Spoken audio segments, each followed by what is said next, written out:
بعضی خاطرات از اتفاقات بد توی زندگی باعث ناراحتی ما میشن، اما اگه یه روشی بود که بشه همه اونا رو فراموش کرد چی؟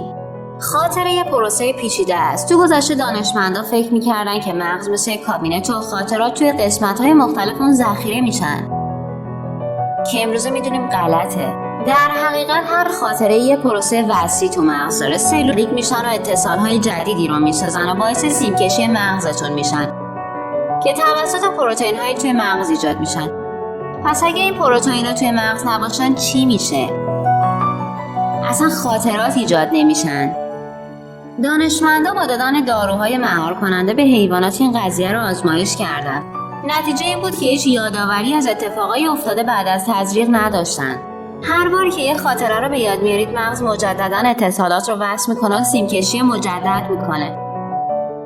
در حقیقت هر باری که یه خاطره رو به یاد میارید به صورت آهسته و فیزیکی باعث تغییرات اون میشید.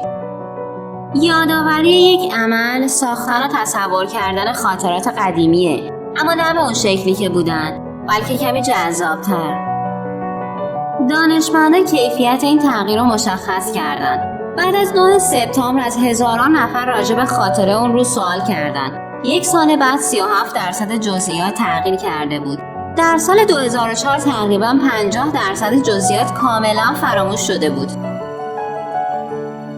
با تزریق مهار کننده های پروتئین‌های خاطره تقریبا میشه خاطره رو حذف کرد.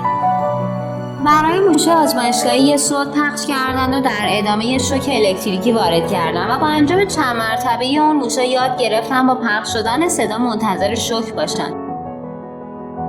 هر دفعه با شنیدن صدا اونا استرس میگرفتن و یخ میزدن.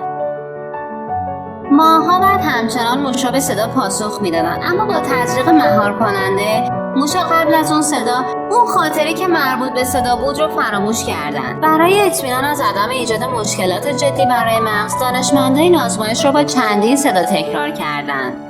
هر دو تا صوت باعث ترس از شوک میشد که موش از هر دو تا صدا میترسید. اما وقتی دارو رو به اون تزریق کردن و فقط یه صدا رو پخش کردن، موش فقط ترس اون صدا رو فراموش کرده، در حالی که ترس اون یکی باقی مونده بود. با گذر زمان دانشمندا داروهای اختصاصی برای پروتئین‌های اختصاصی قسمت‌های مختلف مغز رو پیدا کردن. پس اگه یه خاطره یا احساس فجی رو تجربه کردید، داروهای مهار کننده برای گیرنده‌های احساسیتون میتونه اون خاطره رو حذف کنه، مخصوصا برای کسایی که از اختلال استرس بعد از سانحه رنج میبرن. اما چون این داروها تو مراحل خیلی ابتدایی هستن، یه سوالی میمونه: اگه به شما یه داروی فراموشی بدن، آیا اونو مصرف میکنید؟